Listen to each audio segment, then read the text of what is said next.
Real heavy!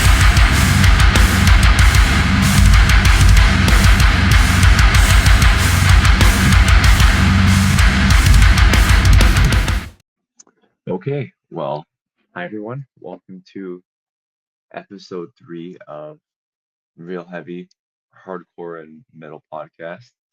As you can tell, it's just me today, just Rhett. Um, James is taking the liberty and going away, so he's actually away on vacation right now for a couple weeks. So I'll be holding down the fort, and yeah, it'll be nice to see what's out and about and make another episode. So I think the agenda for today is to be pretty straightforward. We're gonna talk about um, the album of the day thing that James and I have going on. Kind of talk about some albums that I'm looking forward to coming up in the new year in 2025. And then we're gonna do a tier list for my favorite, or we're gonna rank the Dying Fetus albums in a tier list. So I'm excited for that. And they're probably up at least top three favorite bands of all time that I enjoy listening to. I constantly find myself coming back to them and listening to their material. So I think it would be well worth it to rank what they have put out thus far. I'm sure that they are not done. They are still going strong, still touring lots. So I believe they'll be in Chaos and Carnage in 2025. So that'll be sweet for them to be a part of that. So yeah, it'll be interesting to see if they come out with anything in the near future. But we'll just have to deal with what they've put out so far.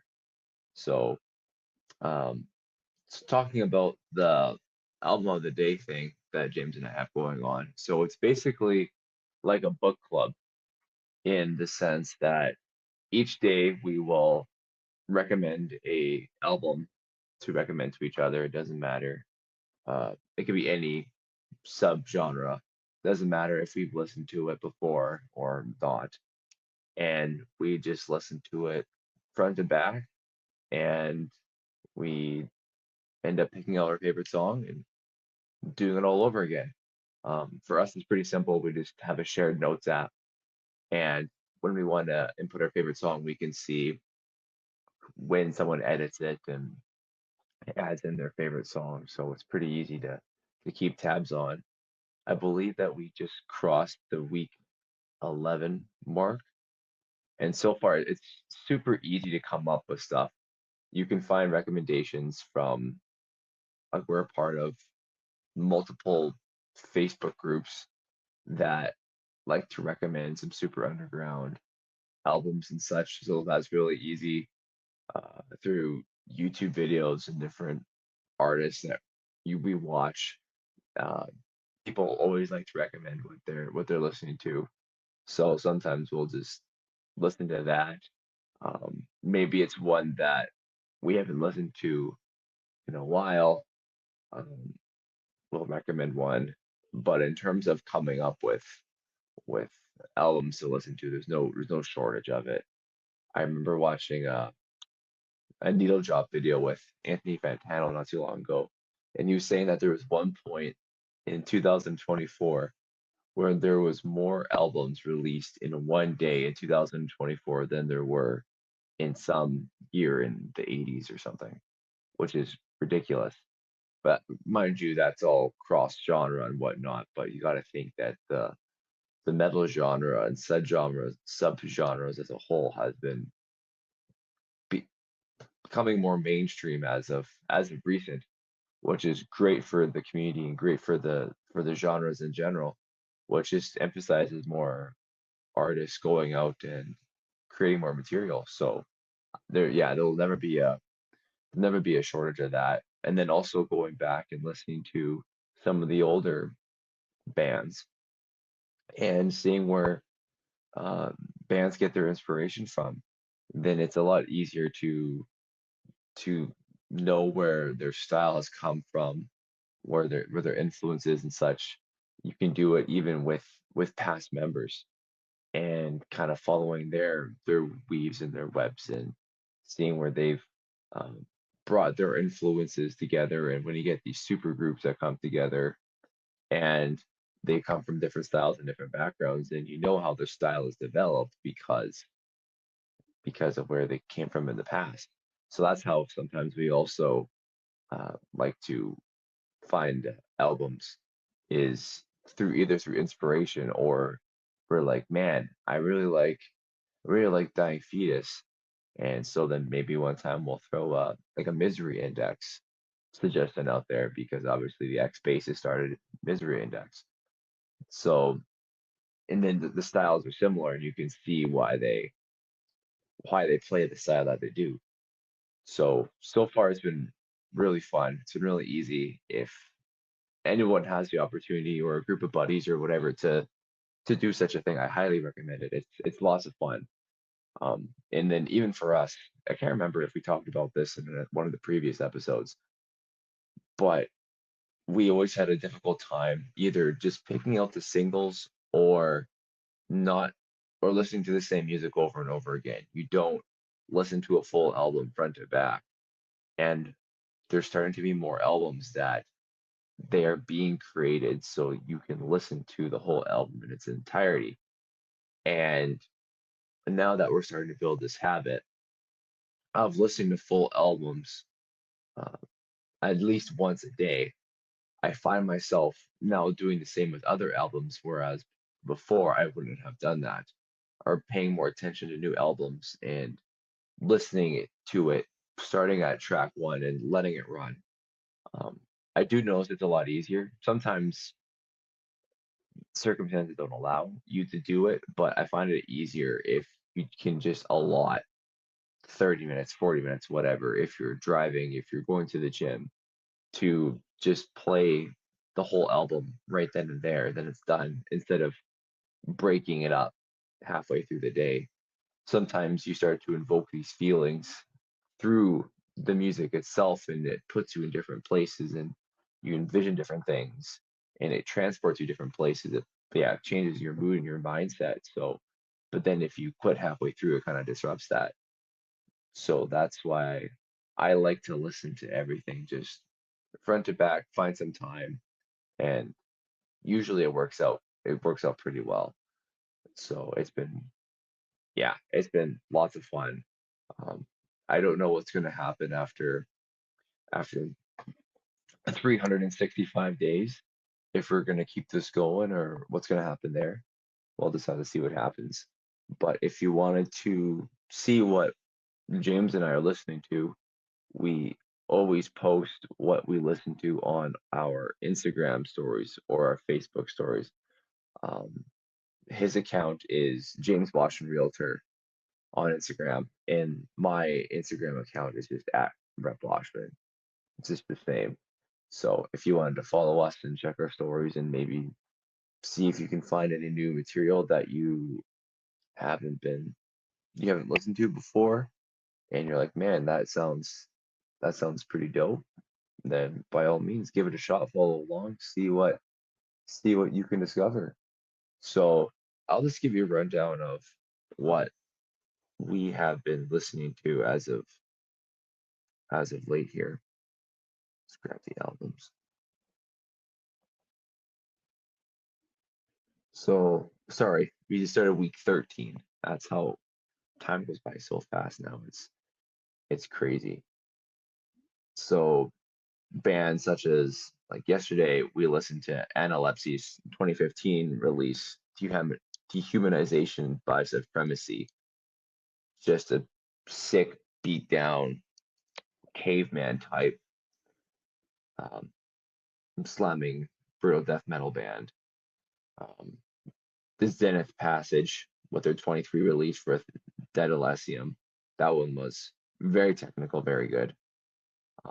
Slime Lord with their 24, which is the release that came out last year. I wish I could say that first word. If you know Slime Lord, you know. Um, some old school stuff. James recommended Horsewhip, Consume and Burn, Incantation, Onward to Galactica. Golgotha, sorry. That one is a big staple for any Death Doom bands. Was Incantation's first release. They were very influential in that regard. There's one band I'm going to say that's I'll mention just later on that you can see is derived heavily from Incantation. So they've done a lot for the Death Doom genre. Fractal Generator with Convergence. What else? Blindfolded and Led to the Woods, Rejecting Obliteration. That was one that they had come out with in 2023. Man, there's so many that we've listened to. Some old Vitriol, To Bathe from the Throat of Cowardice, Mastiff. Mastiff put out for The Precipice. That one was hard. It was just, yeah, man. So many, so many bands that we listened to. But there's four in particular that we have listened to so far through 80, I guess today's day 86. So through 85 days, there's been four that I have basically done double takes on and thought, holy shit, these bands blow my mind. I want to learn more. I've this is why we do this thing is because then you discover stuff that you never would have not have thought of before. And it just takes you further and further down the rabbit hole. So I got four bands here that I'll mention. The first one is a two-piece band from Texas called New Mahasian.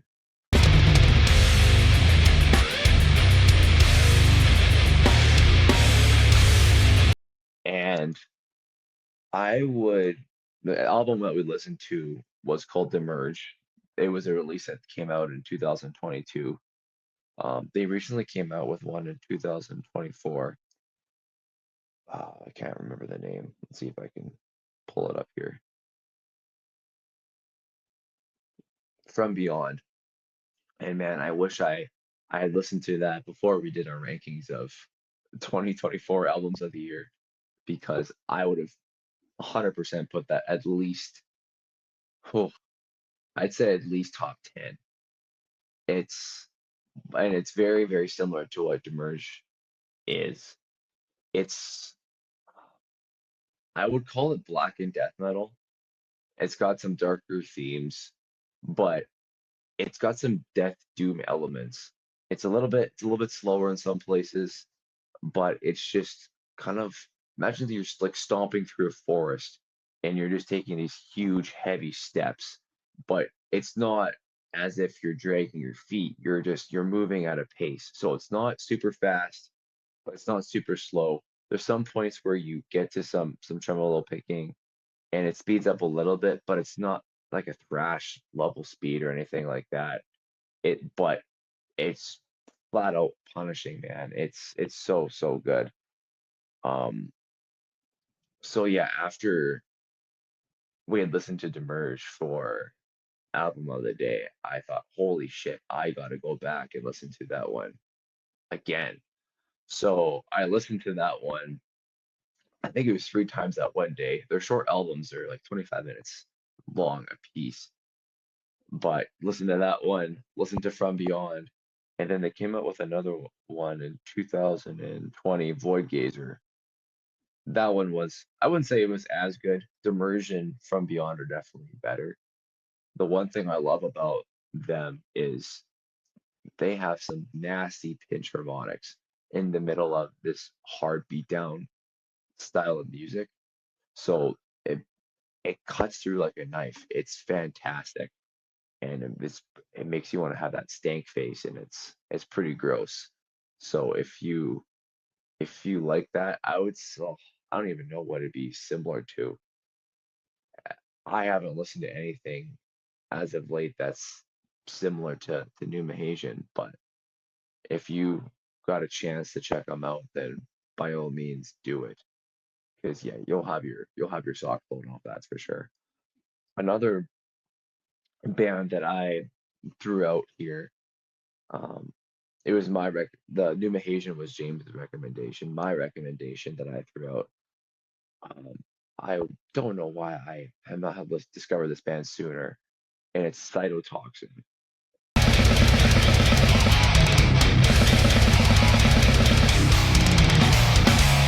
And they are a technical death metal band from Germany.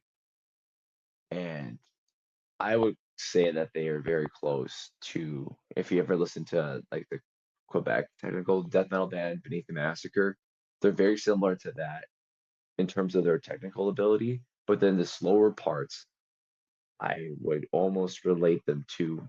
I hear a lot of aborted, kind of that death grind style of playing. Not like obviously in their bridges and whatnot when they're not playing technical, or when the guitars aren't sweep picking or tapping or anything like that. They have some death grind influence. I feel like the album that we listened to was the 2017 release Gamageddon, and man, like the ability, the speed, the how fast pace the album moves itself is great. It's such an easy listen. I love it for the gym. Like for the past week and a half, all I've been doing is just ripping through all Cytotoxin um, uh, albums. I don't know what that says about me and my ability or my listening tendencies. Where when I like something, I will constantly listen to the same thing over and over and over again until I borderline get sick of it, and then I'll find the next thing that I like and listen to everything. And their Cytotoxin came out with their first album, I believe it was 2011. Again, I can't remember the album of that one, but they have four studio releases, if I'm not mistaken, and then they're planning on a fifth, I think, in 2000 for this year in 2025. They released a couple singles, so I'll be looking forward to that. But Cytotoxin, if you really like some technical death metal with uh, some death grind in there, then I would definitely check them out. The next one I discovered from a YouTube video I made this recommendation from uh, Dean Lamb, who is the guitarist for another Canadian technical death metal band called Archspire, and he was saying that this album is one that he relates to the most when it comes to writing new material, and he constantly finds himself coming back and using this album for reference when he's writing stuff. And it's Blotted Science with the Machinations of Dementia.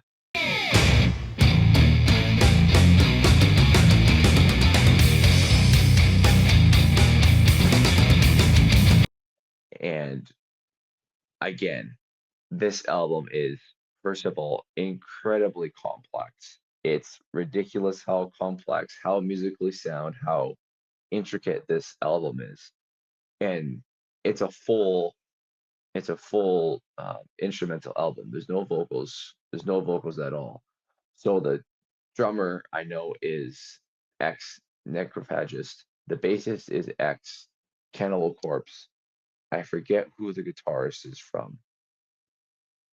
It's You guys can give me shit down in the comments, but he is just a beast, and the playing is absolutely insane. I think I've listened to this album at least oh, 6 times, 6 or 7 times front to back in the last 2 weeks, 3 weeks. It's one of those albums where you can start it at the beginning, listen to it front to back, and because of how complex it is, it sounds completely different each time that you listen to it. And you can pick out different parts, and you've got some like everything from technical playing, from like keyboard atmosphere scenes to just tuned down chunks with odd time signatures, and it's fantastic. It's honestly a piece of art, is what it is. And these guys have never played live. They've never toured. And it kills me because that would be one band that would just rip live. Because I think a large part of the heavy genre is the vocals. And when you take that away, sometimes the music gets lost and or the music doesn't carry up what the vocals can bring or add on to a piece or to a like to an ensemble. And I think this is one of those instances where the music speaks for itself so much that it would almost be a shame if there were vocals over top of it because it would be blanketing over how well everything was played. So it's one of I will definitely be listening to this more in the future. Um, the one thing I would definitely compare it to is if you like listening to Between the Buried and Me, just take away the vocals of like Colors, and this is a very similar album to that. So I would say if you're a fan of that, then you would definitely like Plotted Science. I haven't had a chance to listen to they have another album out. I believe it came out in 2011. I can't remember the name. I haven't listened to that one yet, but I just because I've been listening to this one over and over again. So I think that I will be checking that one out pretty soon. There's two songs in at the end of this album that is super unique if you have a chance to listen to it. It went right over the top of my head the first few times that I listened to it until I saw a comment somewhere. So the last two songs are called Adenosine Buildup and Adenosine Breakdown. And when you look at the times of the playing, they're both 3 minutes and 10 seconds. And you think, oh, it's nothing a big deal. Lots of songs are same time length. But if you really listen to it, Adenosine Buildup is just Adenosine Breakdown played backwards. It's the same song. They just reversed it and played it backwards. It's a cute little Easter egg that they had planted in the album there. And it's sounds completely different. Uh, I'm a golf guy too, and there's lots of golf courses that are reversible.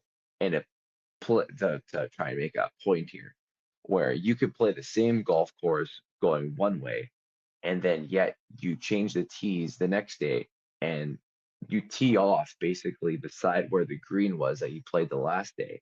So it's like a loop. There's a course up in Michigan called the Loop, and it's constantly ranked as one of the best public courses in the states, even though that it's a reversible course, so it's completely different and it's a completely different experience, even though it's the exact same thing.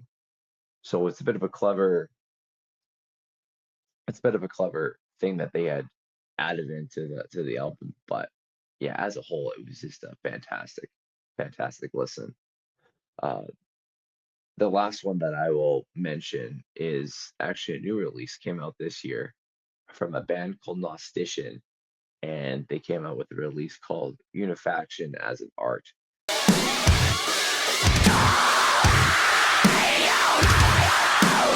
And this is definitely in the mathcore kind of hardcore realm. I would describe it as if you listen to the Tono Danza Tap Dance Extravaganza, listen to Danza 4, so their last full length album, and uh, Throne's latest album. If those two albums had a baby, then this is how this album sounds. The first half is like very technical, very Josh Travis, down tuned, low tapping, all that jazz. And then the second half of the album is just flat out Throne, punishing breakdowns, technical, somewhat rap influenced playing. It's amazing. It's like two separate albums in one, and yet it's a fast runtime too, if I'm not mistaken. It's like 25 minutes, I think. But yeah, it was another great listen. That one I found through the Mathcore community index and Facebook, and I'm glad that I did. It all it might be up there for one of my favorite albums in 2025 that had been released. I'll be curious to see how it holds up in December. Um, Obviously being this fresh into the year, but I'm I'm really starting to like the the mathcore the mathcore genre, that technical side. So this is kind of scratching my itch because I really love the Twin Danza Tap Jazz Extravaganza. They just I wish that was one band that I could have seen live, but obviously they had quit way before I was into this stuff. So this kind of scratches that itch for me. So if you like that mathcore style, then I say definitely take a listen to these guys. So kind of segueing that into what are some albums in 2025 that I'm looking for or looking forward to. So I think this year might be very underrated in terms of what what music is going to be or going to be released. We are getting a lot of stuff I know that have been confirmed. Like Spirit Box is coming out with a new album, Ginger's coming out with a new album. Um, who else is coming out with stuff? Like lots of old school bands. Like heard that um Limp Bizkit is coming out with something potentially. Deftones, Loathe, um, Lacuna Coil is coming out with one. Who else? For some reason, I heard Slipknot might be coming out with some new material. Corn. It's just all those late '90s, early 2000s, or majority late '90s, early 2000s bands that are kind of making a resurgence through the popularity of social media and whatnot in the mainstream are coming out with new material, and it's amazing to see. I was talking to James, or we were talking the one time, and I was crazy fortunate to get into this scene when I did in 2023 because here in Winnipeg we have been so fortunate for uh, or we were so fortunate for tours because basically anytime that I had got into a band and I started listening to their material, it was like boom, they're coming on tour to Winnipeg, which it's hard enough to get bands to come to Winnipeg as is most of the time. If not, you have to go down to Minneapolis or another close city. But we were so fortunate. Like bands that had came for to Winnipeg were like Sanguisuga Bog, Peeling Flesh before they kind of hit their true takeoff. That was stupid. What else? Suicide Silence and Acacia Strain, Chelsea Grin, um, Counterparts. They came with Boundaries. Who else? Who else came? Oh man, let me check my list. I don't know if anybody else does this, but I keep a list of concerts. So each concert that I go to, I make a note so that I know how who I've seen and just so I can go back. Concerts.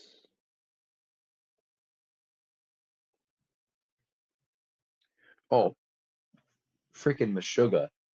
Yeah, Meshuggah came with In Flames in Whitechapel. That was freaking stupid. And then James and I went down to Minneapolis and we saw cattle decapitation with immolation castrator, and we saw Sanguisuga Bog again. So like, there's a lot of influential bands. Oh, Fit for an Autopsy, like Moss to a Flame, Vomit Forth, all those guys we saw in 2023. A lot of those bands I was just getting into when, and then it was a couple months later, then boom, concert. And I think that helps to pair like experiences because now you have something physical you can relate it to because you remember that time that you listened to it on Spotify, but putting yourself into the pit while listening to that same thing just makes that listening experience after you leave the concert that much better. And if anyone has not gone to a heavy metal concert and gone into the pit, first of all, brace your body. There will be some big boys in there. There will be some hands and legs thrown, but it's part of the experience. It's totally worth it. So yeah, I kind of got sidetracked there a little bit, but yeah. So going back to albums or going back to my point. So I think the reason why we're talking about why 2023 was so influential and all these bands were going on tours and such was because of COVID and bands. There was nothing else for people to do. You had to stay inside, and bands were like, "Why don't we just get back together? We got nothing else to do instead of play music in our homes. I don't want to play by myself. I want to get together with my buddies. If it's not in person, then you can record and send each other stuff through however you you artists do it that I'm not too well versed in. But it's just it gives that like the love was coming back to the scene. And when you're coming out with new material, obviously then you want to tour so that you can promote it. And 2023 was the first full year that fans were like, okay, gates are open, let's just go. We got no restrictions. We can do what we want, play what we want, essentially. So it was just boom, go on tour, play your balls off. And for us as listeners, it was fantastic. And then last year was the year of releases. I feel like for death metal and other metal subgenres, judging by how difficult it was to come out with our favorite albums of the year last year, there were so many great releases. And a lot of those releases, some of those bands didn't or haven't toured with their material yet.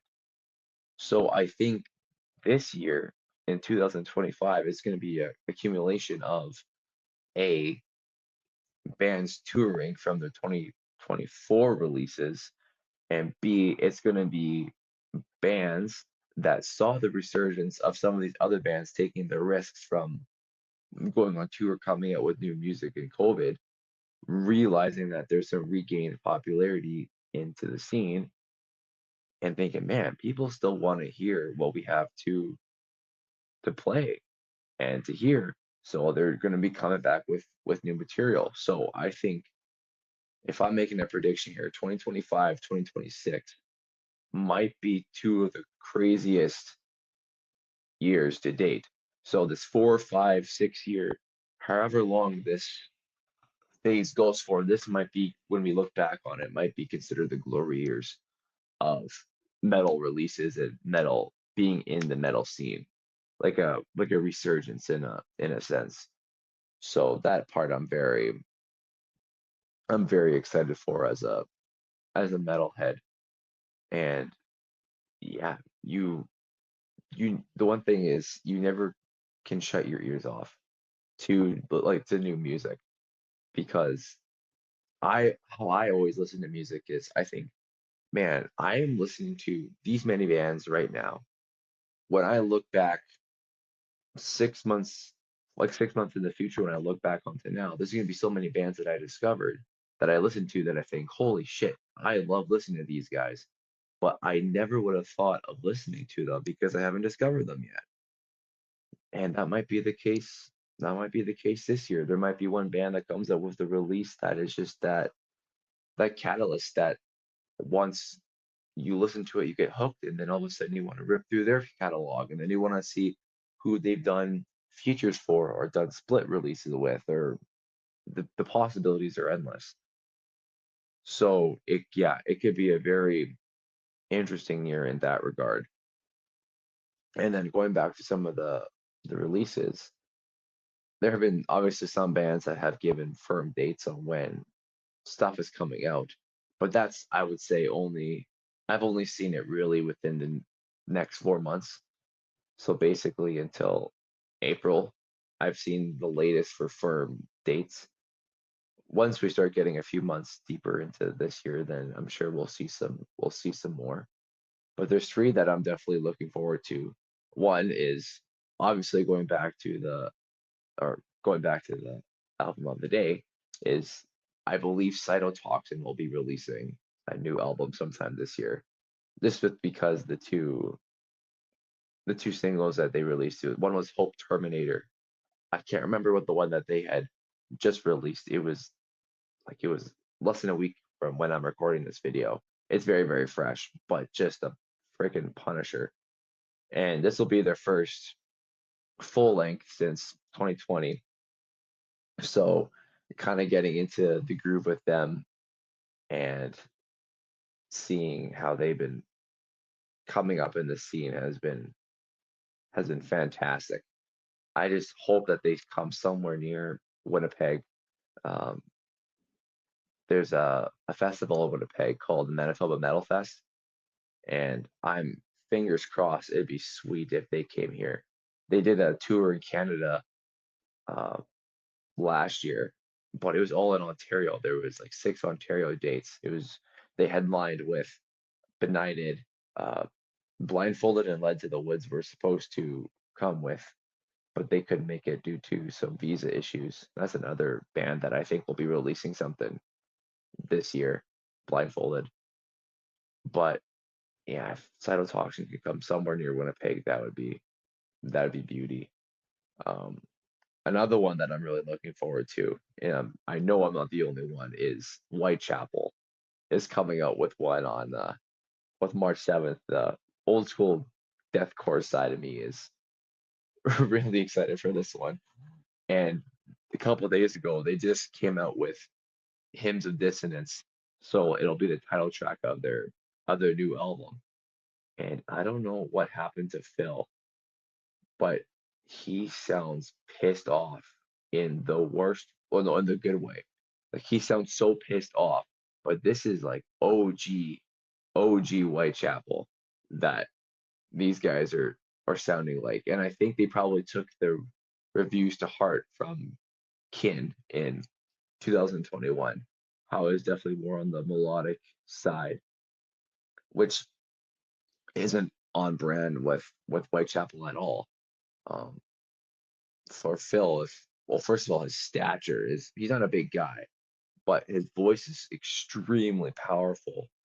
And I think like why try and hold that back? Like just let the lion out of the cage and let him go. If you feel pissed off, if you feel angry, and that's what Whitechapel fans have come to love you for, then just freaking do it. Like don't it's just better to ask for forgiveness than to beg for permission. So just yeah, if this album is any indication for what for a Visceral Wretch, that was the single that they had released in 2024. If it's anything like the Visceral Wretch or Hymns and Dissonance, then it's gonna be one hell of an album. So March 7th can't come soon enough for me. And finally, the last one that I'm looking forward to is Sanguisugabog is coming out with another album that they haven't given a date as to when they're releasing anything, but saw on Instagram the other day that they put out a post saying new music in 2024 or it's in 25. Sorry, so I'll be looking forward to that one. Um, if I'm not mistaken, I believe that they had switched labels. I think that they switched labels, so I'm curious to see if there's any change in their sound. Um, I know that when they released a single, I think it was Permanently Fucked in 2024. I wasn't a huge fan of it. Um, Maybe because they have were playing it for a while already. Like even when James and I went to the first concert of them in 2023, and I believe that was back in June. They had already started playing it then, and they were saying, or the way that they had presented it was, saying it was like a secret song, a quote, secret song or something that they had been holding on to.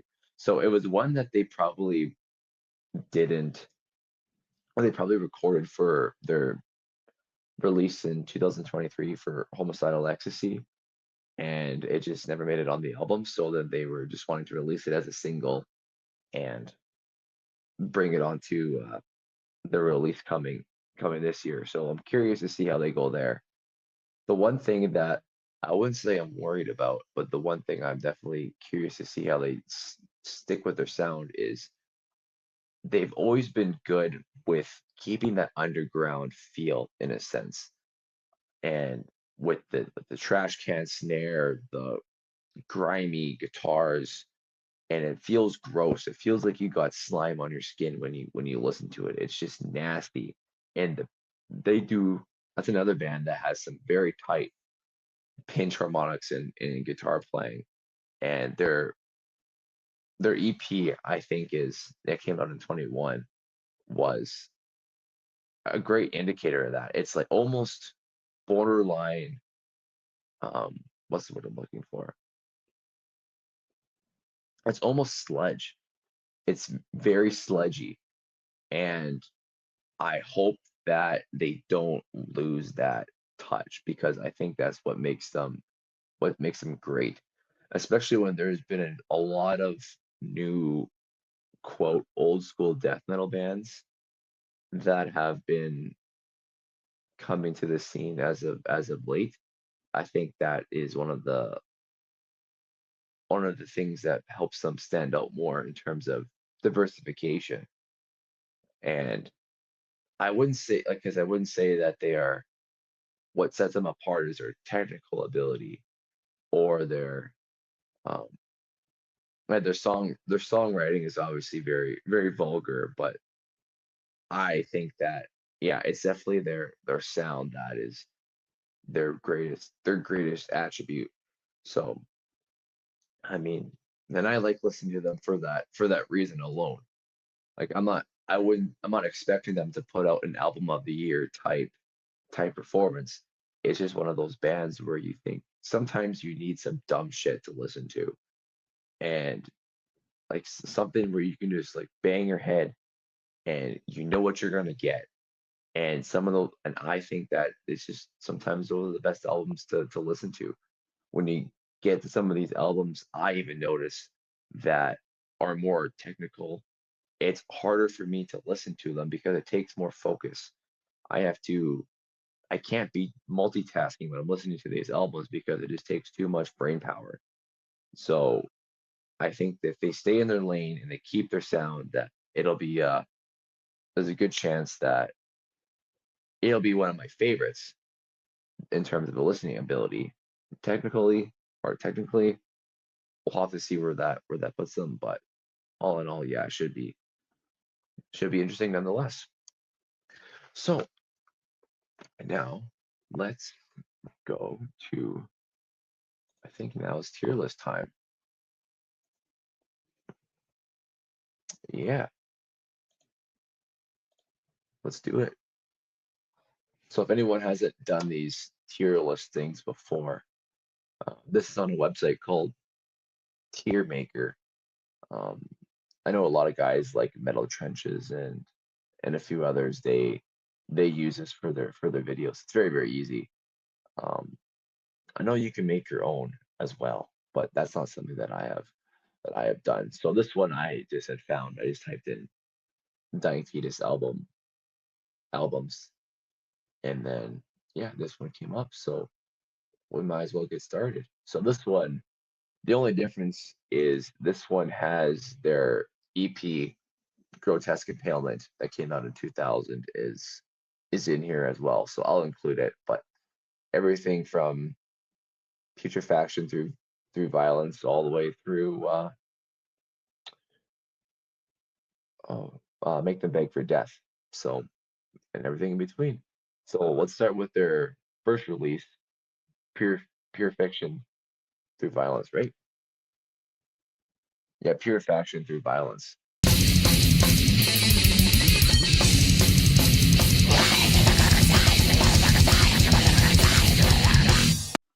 This one, I think, for being a debut album, this one came out in '96. This one, I think, is so raw. It's very on that grindcore side, similar to Napalm Death in that tone.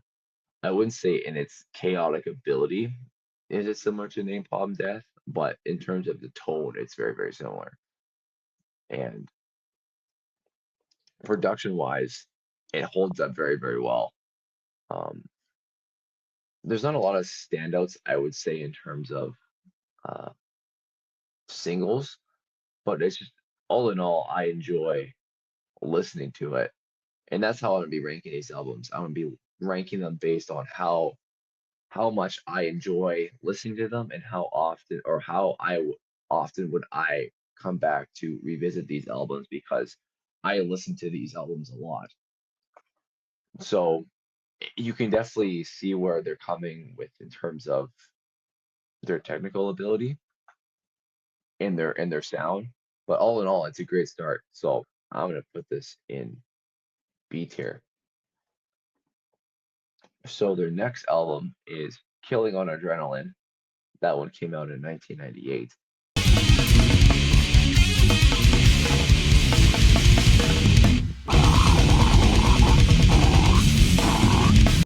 So this album kind of went down uh, production wise. Um, it's a lot more punchy, a lot more bass focused. That one, I still find myself enjoying it though. It's at first I didn't really like it just because of again the production quality. But once you start getting past that, I'd say the riffs are just as good. And you can kind of see they're starting to take some shape here. But I wouldn't call it my favorite, but I wouldn't call it the worst one out of the bunch. So I'm gonna put this one also in B tier. So in the year 2000, then they came out with their EP, Grotesque Impalement, and then oh my goodness, my brain is drawing a blank here on their oh yeah, Destroy the Opposition. That was their 2000s release. So I'll start with their only EP. This one I think is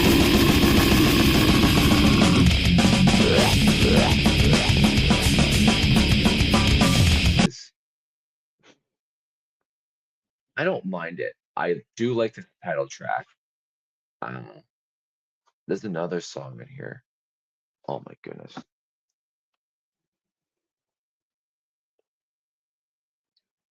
I'm gonna pull it up because it's really really groovy, and I have it saved in my phone. Oh yeah, Bring Back the Glory.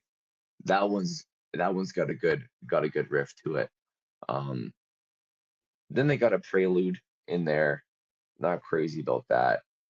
And then I don't know what that last song at the end is. Um, it's yeah, not Dying Fetus ish.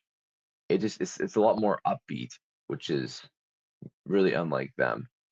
Um, I wouldn't say I listened to it front to back, but definitely half. I listened to the first half definitely more than I listened to the second half. But I'll put it in I'll put it in C tier. But Destroy the Opposition, however, I really like Destroy the Opposition.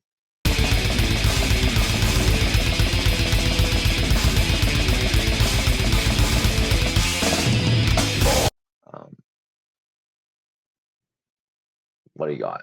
Like it starts off with a banger with Praise the Lord, Opium of the Masses, uh, Epidemic of Hate is good, For Us or Against Us, Justifiable Homicide. there's really not much to say about this one. I enjoy listening to it, so I'm gonna put that one in A tier. The next one is Stop at Nothing in 2003.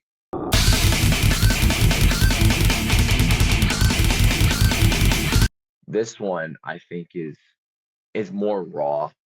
They're kind of going back to the raw roots. Um, First of all, starts off with a banger with schematics with the little pinch harmonic riff there, and then straight into one shot, one kill.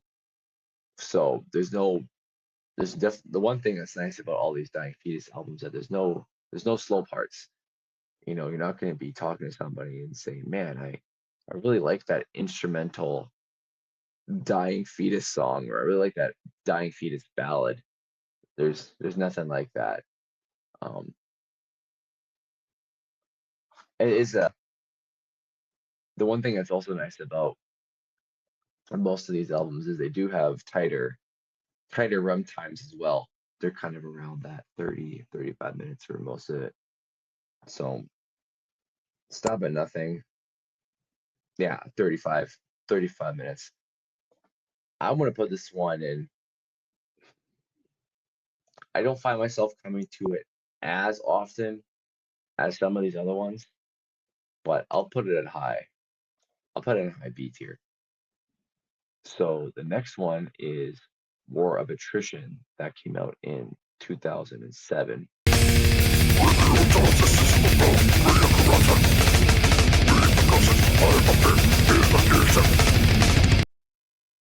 So this one is I've heard mixed reviews from people. Some people like it, some people don't like it.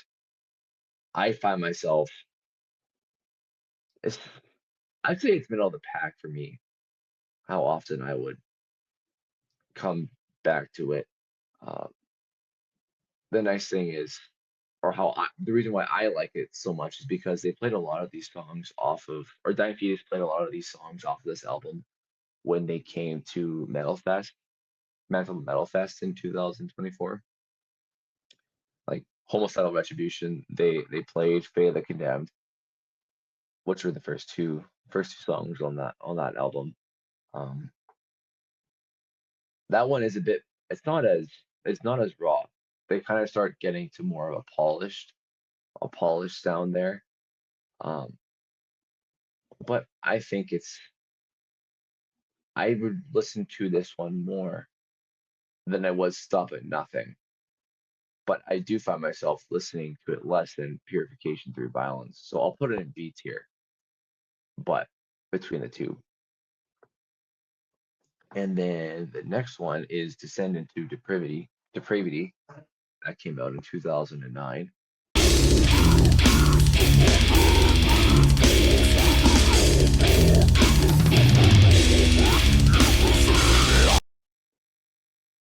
Again, not much to say on this one. In terms of enjoyment, uh,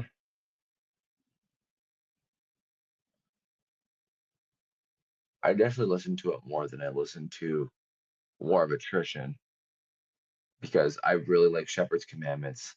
That's another great song. Your Treachery Will Die With You, another tight song. Uh, yeah, I'll put it in B tier. Now, this is in 2012 was Reign Supreme. This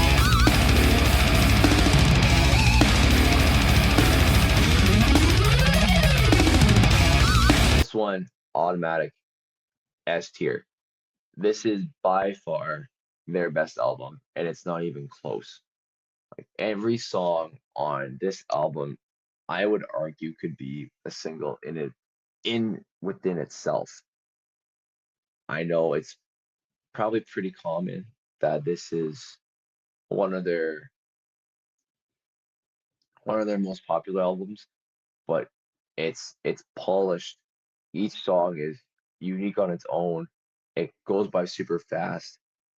Um, Actually, how I discovered Dying Fetus was there's a song on this album called Second Skin, and it was used in an episode of South Park. And I saw a clip on Instagram, I believe, and saying that this band Dying Fetus was in South Park. And I'm like, who in the heck calls a band Dying Fetus? Like, it's such a ridiculous name. And then you start listening to them and thinking, holy shit, these guys they're tight. And then you start listening to this album and you think, holy shit, this album is tight. This with all the sweep picking and the speed and the intricacy and the how well it sounds. So yeah, it's a automatic S tier for me. 2017, wrong one to fuck with.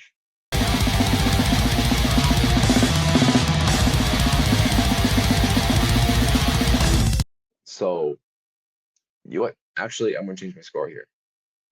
Purification through violence. I'm going A tier because I'm gonna put wrong one to fuck with in high B tier. I'm gonna switch those one up because I've been changing my tune a little bit on wrong one to fuck with. Reason being is because at first I didn't love it because it is a longer runtime. It's 54 minutes as opposed to their standard 20 or 30-ish minutes. And I, if you're first listening to it, sometimes you can get kind of lost in it. It doesn't sound very it's easy for it to kind of blend together and sound very similar. But the more you listen to it, the more you can pick it apart and the more individualistic it sounds with each song. And it's starting to grow on me more. So I find myself coming back to listen to that one more. So I'll put that one in high B tier. And then finally, 2023 release, Make Them Beg for Death.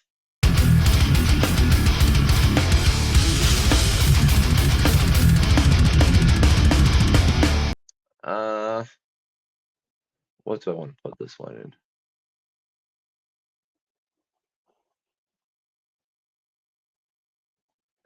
I'm gonna put it in low B tier because honestly, out of all the full length albums, it's the one that I listen to the least, surprisingly.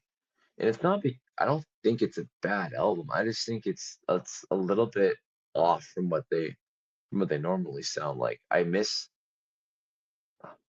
think what made Reign Supreme so good was they were able to keep some polish in their sound, but yet still maintaining a little bit of that chunkiness, that grind. And I think Make Them Beg for Death is a little bit too polished for my liking. And it does, I don't want to say it seems bland, but there's a lot of repetitiveness, I think, that I have experienced. Um, then again, I'm not saying it's a bad album. I'm not saying it's a bad listen. I'm just thinking in terms of the scope of Dying Fetus albums as a whole, I would still put this album up against basically any brutal death metal band that has been put out in the last 5 years. No problem. But do I think that's their best? No. Um, yeah, but in terms of how much I listen to Dying Fetus as a whole, this is where I would this is where I would rank everything. And obviously you take everything with a grain of salt. But yeah, this is my first tier list. So might have gone well, might have gone bad, who knows. But yeah, I guess we can probably end this episode here. I want to thank you guys for tuning in and listening. And if you got any albums that you think James and I should listen to for our album of the day, I know we are always taking suggestions and we're always open. So if you want to leave them down in the comments down below, we'll be sure to check them out. So yeah, stay tuned for the next episode and stay metal.